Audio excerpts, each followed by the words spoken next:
It's not long ago that European know-it-alls, like myself, were debating the possibility of EU collapse. After Brexit could come Nexit, Dexit, and Frexit, we thought, as a wave of anti-establishment Euroscepticism washed across the continent. But shock at the ongoing political disorder in the UK following the Brexit vote, plus a sense of uncertainty in Europe provoked by the Trump presidency have served to solidify EU membership in most countries. Now the battle is no longer about survival but over the direction the European Union should take. And in whose name? The celebrated assumption in Brussels has been that Merkel and Macron, or MNM as I like to call them, would become the EU's golden couple, breathing life back into the Franco-German motor of Europe, getting the engine of EU integration purring once again once troublesome Britain was out of the way. But the spoke in the wheels of that EU motor vehicle scenario comes from Central Europe and the so-called Visegrad group of former communist states, Hungary, Poland, Slovakia, and the Czech Republic.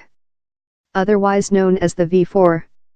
Hungary's foreign minister once told me they see themselves as the bad boys of Europe, pushing back against Brussels edicts, such as the migrant quotas. Eurosceptic they are not. V4 economies have benefited hugely from EU subsidies. Brussels skeptic would be a more accurate description. With a common, though varying degree of dislike for EU centralization. The Visegrad Four certainly do not share the post-World War II vision of the EU espoused by mainstream decision-makers in Western Europe, in countries like Germany, France, and Italy. The governments in Hungary and Poland have made front-page news over the last few months for thumbing their nose at EU laws, lectures, and mores. Their vision for Europe is one where the nation-state is strong and independent. Agustin Mraz, CEO of the Hungarian government-sponsored Nézőpont Institute, told me fighting empires is a Hungarian tradition, first the Turks 500 years ago, then the Austrian Empire, followed by the Nazis and the Communists in the 20th century. Now, he said, they were resisting attempts to build a European empire. He believes a clash of Eurovisions between the V4 and EU integrationists is inevitable. And that the V4 view of Europe is catching on. The EU certainly worries that the self-declared illiberal democracy of Hungary's domestically popular Prime Minister, Viktor Orban, is inspiring others.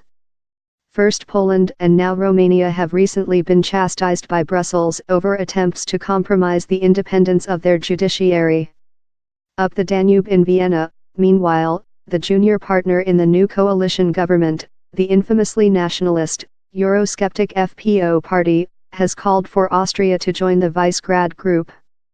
Austria's young and canny new Prime Minister, Sebastian Kurz, has Eurocrats biting their nails. He's been nicknamed the Joker in the EU pack of cards. A centre-right politician with a populist touch, no one is quite sure where he'll lay his EU hat. His first official visits have been carefully chosen, ticking the boxes in traditional EU capitals Paris, Berlin, and Brussels. But this week he's invited Viktor Orban to Vienna. A meeting between the EU's most dangerous politician, Mr. Orban, and a leader without scruples when it comes to power, Mr. Kurz, according to Hungarian-born Austrian author Paul Lendvai. Ultimately, though, the EU vision division is no binary matter.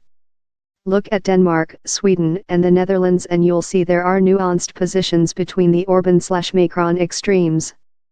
As the UK exits the EU, it leaves behind a gaping hole, not just in the EU budget, but also in terms of balance of power. It's not clear yet who will fill the vacuum, the federalists, the pragmatists, or more nationalist-minded governments. I watch this next EU chapter with interest.